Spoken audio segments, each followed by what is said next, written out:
Welcome, Judy Neville, woman leader of New Canaan and former First Selectman, the first woman First Selectman. Yeah. We're going to get into that in a few minutes, but I'd love to hear about growing up and where you were born and what your family was like when you were young.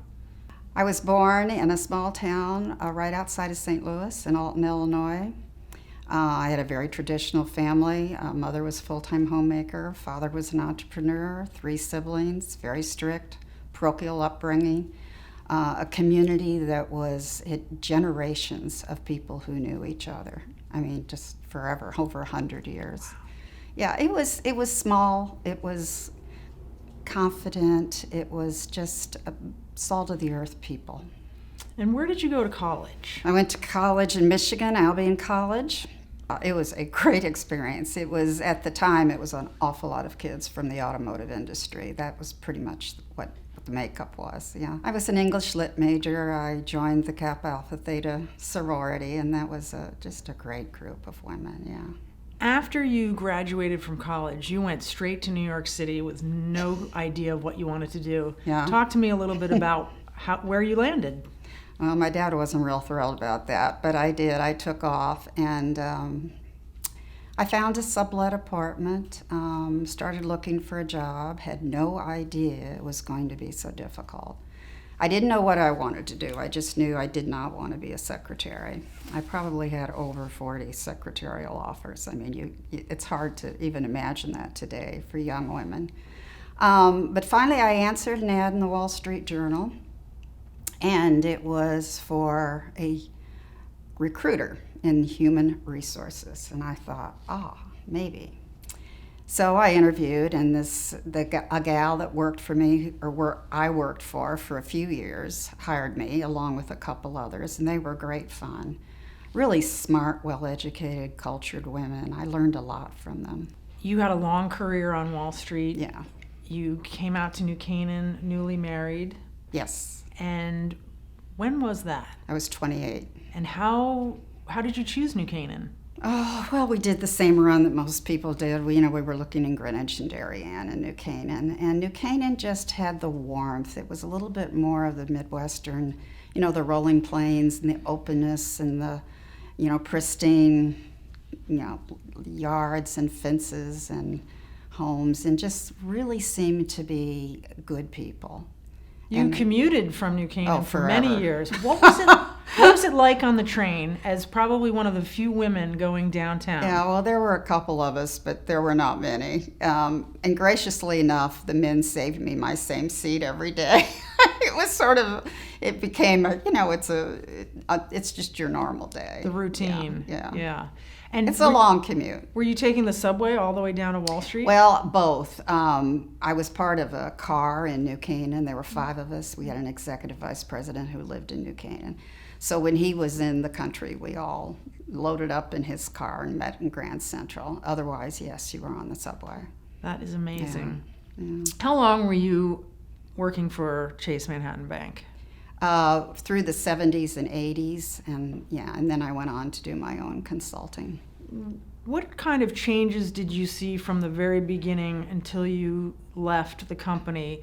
There must have been some big swings for the women that worked there, and you had some great leadership roles there. Can you talk a little bit about those? Oh, yeah. It moved slowly. There weren't a lot of, there certainly weren't almost any women in executive or leadership roles.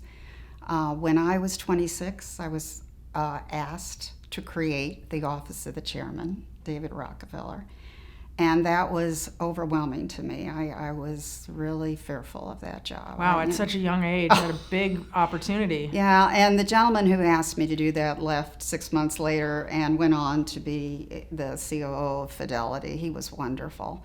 And he said, take it for a year, get it set up, get it right, and find your replacement. So I was really focused that I had to do this and get it right.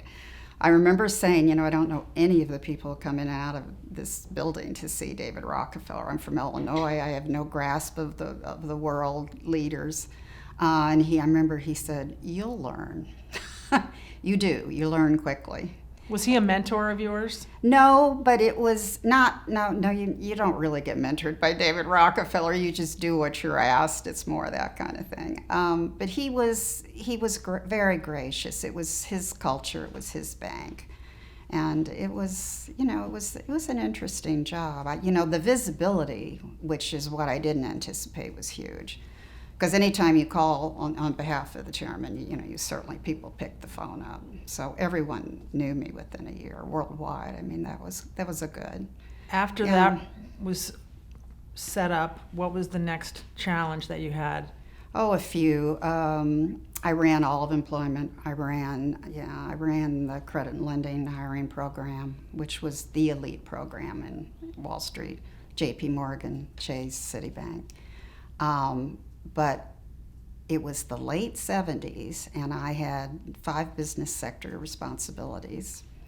And my key executive came in one day and he said, I really think we need someone that knows something more about this EEOC and harassment and discrimination. I mean, we're going to get caught on this. Something's going to give, And he was really in a fret. He said, why don't you find some training somewhere? So I did, and there wasn't much offered. I went to San Francisco. It was a pretty intense program.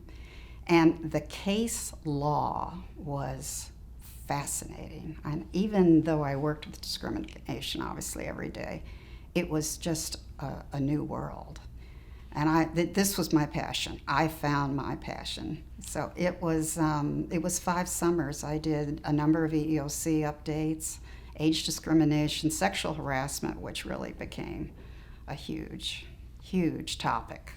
Not so much an issue, because this was Chase Manhattan and it was a certain culture, and you had to comply. There wasn't a lot of that kind of thing. But there were cases, and there were a lot of women, and it was, men were concerned. This was their reputations, their careers, their future. They knew they were at risk if something didn't work out. So when you handled a case and you did a deep dive and figured out what had really happened, people were grateful. So you develop this network, and after that, if something goes wrong, they have your back. I mean, they're there for you. What kind of advice would you offer young women today coming out of college, going into the business world, maybe even particularly going into Wall Street? You have to be driven. You have to love the energy, the pace, the intellect. You have to, at some point at least, and maybe today much earlier, but you have to find what you want to do, what really works for you. But I still think, having looked back, it's the culture of the organization that you are either working in or looking to be part of. That's more important, actually, than the first job you take. When you left working in the city, you built a life in New Canaan. And tell me a little bit about the progress and what things you were getting involved with, and before you get to the First Selectman opportunity. Tell me a little bit about that. Well, when I left the bank, I wanted more time with my daughter. I had, this whole child care thing is what kills you. It's not the commute or the work or the hours. It's the child care. Something goes wrong, and it just changes your world. And I had that happen. I had the perfect woman. A registered nurse, lived in New Canaan, showed up at 6:30 in the morning with a big smile on her face, loved my daughter, and my daughter was in first grade at West, and the woman had a massive stroke. And boy, overnight, it just, here all over again, I had to do this. Called in my mother-in-law, for a couple of weeks while I figured it out, but it was just never the same. And at that time, I was, was in my 40s, and I decided I was going to consult, and I did until I went into office. And I had mostly some of the same men I'd worked for at the bank. They'd left and done startups or investment groups or whatever, and they would call or they would refer me to someone they knew. And it was, at that time, we're getting into the 90s now. And sexual harassment took up most of my time. No It kidding. exploded. Well, it was after the Clarence Thomas hearings in '91, and people started to understand that this isn't just about sex. It's the subtleties and the nuances and the things that are less overt. And you have to do your work. You have to really, look at their complaints, because I understood where they were coming from. That's why I had this passion. I mean, I felt discrimination. I saw it among women executives that I was working with, and really capable people that, just gave it up. Recently, Justice Ruth Bader Ginsburg passed. Yes. She must have been an influence to you. She was such a trailblazer. Yeah. You were very engaged in a lot of the same things she was. Can you talk a little bit about that? Well, she ran with the day. I mean, the Clarence Thomas issues were all over and past by the time, she came aboard. But she'd experienced it. She'd been through everything that I'd ever heard of and more, and at a much earlier time, over 25 years earlier. And so you just have to be in awe of what she persevered and managed to do. I mean, the number of legislations and opinions and drafts, and it's just voluminous. I've read some of it. I haven't read a lot, but she was feisty. She was a good role model, no question. Yeah. We're here. A big reason we're here is because of the 100th anniversary of the 19th Amendment, giving the women the right to vote. Do you remember the first time you voted? Oh, yes. Oh, definitely. Humphrey Nixon. Yeah, that's the first national election I was old enough to vote for. I voted in every single one. And local ever since I've been to New Canaan, certainly. So you're a New Canaanite and you are running for office. Voting obviously is very important to getting the First Selectman position. Can you talk a little bit about what inspired you to run for the position? I was formally asked. This is when the RTC made the decision. That's very complimentary of you. Well, I'd been on the RTC, and I had ran this 3-person group that nominated Dick Bond to replace Lou Marino. I think my father was involved in that. Yes, he was very involved, and I was just going to say that. We could talk about that for another hour. So I thought about it long and hard, a few months. I didn't know if this is really what I wanted to do. I knew that if you're a woman in New Canaan and you're going to run for office, you have to expect a certain level of abuse. And I was also afraid if it was contested, which it didn't look like at the time it would be, but if it was, it would be brutal. And you have to be prepared to lose or win. I mean, you run a good race, you do, tons of work. I mean, morning, noon, and night. But you don't know. And so a couple of months later, I agreed to do it, and it wasn't even 2 weeks, and all of a sudden I had a formidable opponent, a man. Yes, and he was on the Board of Finance. He was very capable. It was a really tough go. Yeah. That time in New Canaan was relatively conservative, mostly Republican. Very. What was it like in terms of the temperature of the heat? It was intense. Yeah. I had a great campaign team, and it wasn't all women by any means. I had a lot of seniors. I had people I had known. I'd been a second selectman on the Board of Selectmen for 6 years, so I knew a lot of people in politics, certainly in the Republican Party, and they were really willing to help. I mean, they got excited by this. They were energized, but it was a hard-fought battle. It was over 1,600 people who came to the caucus, the largest ever in New Canaan. Still is. Yeah. Wow. And so, you knew people were engaged one way or the other. That's incredible. Oh, I know. I mean, you look back and you think, oh, could this really happen? Well, it did, yeah. It would be easier today for a woman if one chose to run. What were some of your best accomplishments while in office?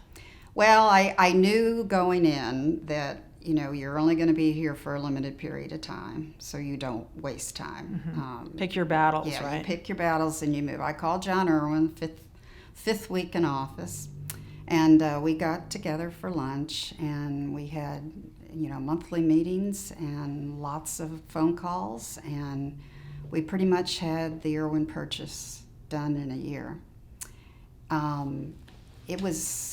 I knew that was going to be a battle. I mean, it was a lot of money. It was a $4 million discount, 36 acres, but it was still $20 million.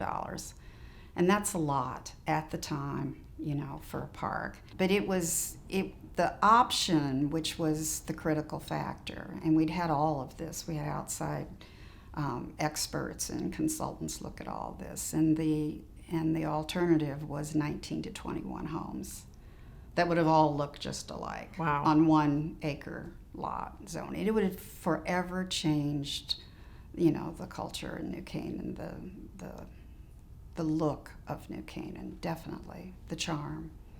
And John and I worked out the details on the fund that was gifted to the Garden Club to maintain the beautification of Irwin. He was concerned that the town wouldn't have the time or money or resources to really make it into a place that people wanted to be.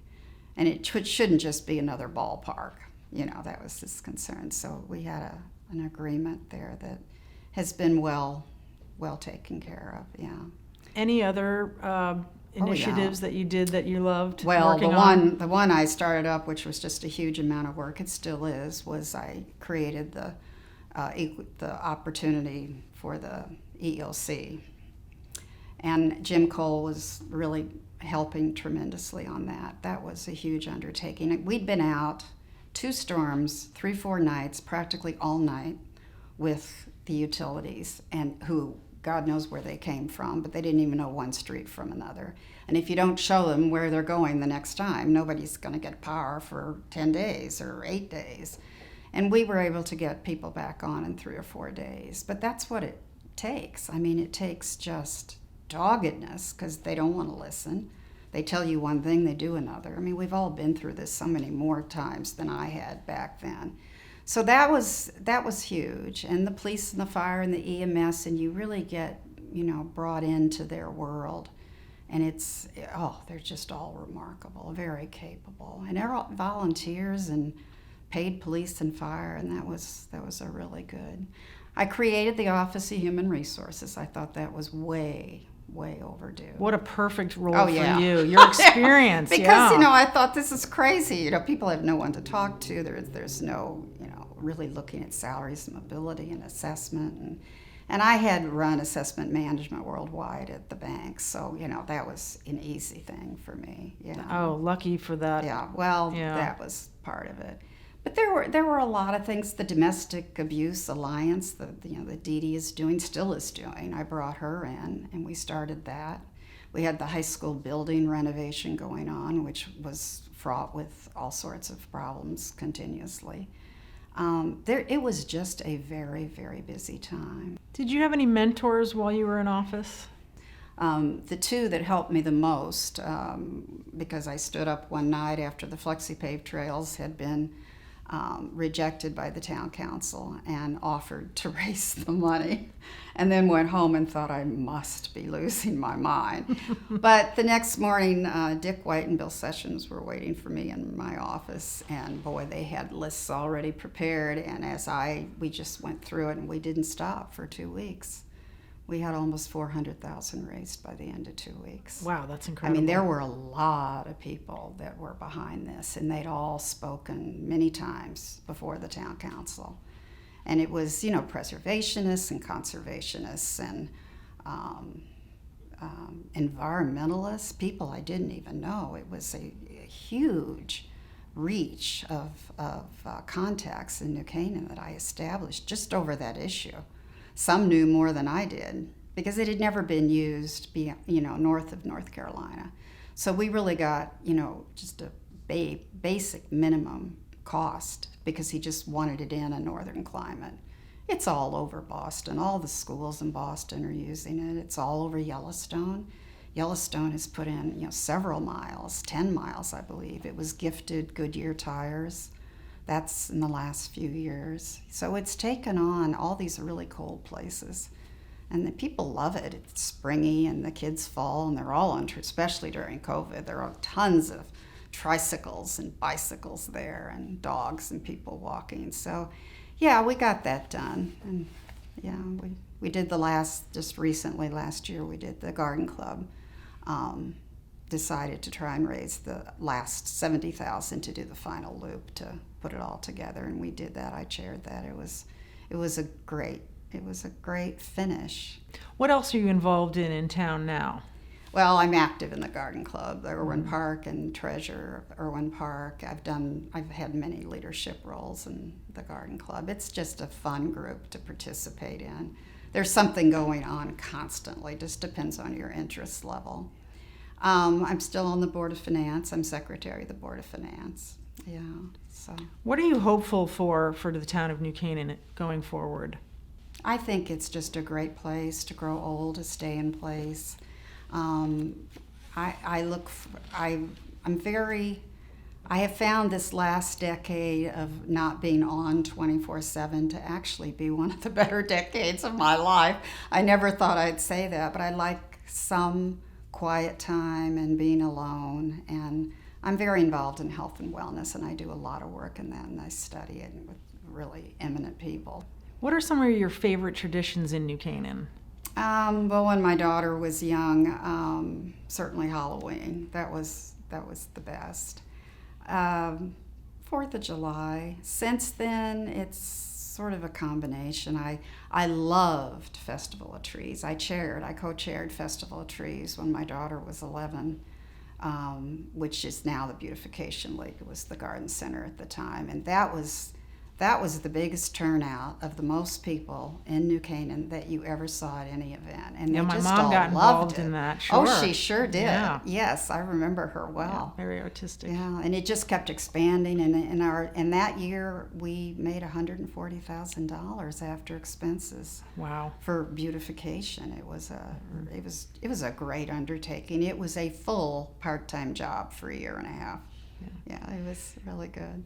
Judy, you've lived in New Canaan for a long time. You know what it's like around in our community, in our county. What makes New Canaan different and special compared to the other towns? I think it's more encompassing. I think people are more willing, at least a lot of Midwesterners, they're more willing to listen to your story and participate. I think it can be a combative community when there's an issue at hand that people disagree with, but it's also very resilient. And one attorney that I hired in town said it better than I can. He said, they fight to the death over any issue, but it always comes out being right. And he says that just doesn't happen in other communities. So I'd like to think that some of the contentiousness is for a good purpose. And the results, the results are amazing. I mean, look at the parks and even during COVID, I think this is how people are going to survive the next year, is the parks. Where else do you go? Judy, you had a fascinating career on Wall Street, as well as being the first woman First Selectman here in New Canaan. So many incredible experiences. Would you do it all again? Oh yeah, definitely. Yeah. You have to have the passion. You have to have the energy. The nice thing about New Canaan is it's your community, and what you achieve is there for the future, forever. And I wouldn't look at it so much as a legacy, but because there's always going to be another legacy. But if you look at how New Canaan has evolved in 40 years, even 20 years, it's a remarkable place to live. You think of all of the really wonderful things that have happened in 20 years. It's huge. And women have held it up. Women have gotten it done. It's a lot of, volunteer organizations and a broad base of people that you interact with. Especially when you're in office, you learn things you wouldn't have even known. Yeah. Judy Neville, woman leader in New Canaan, first woman, first selectman of our town. Thank you so much for being here and talking with us today. Thank you.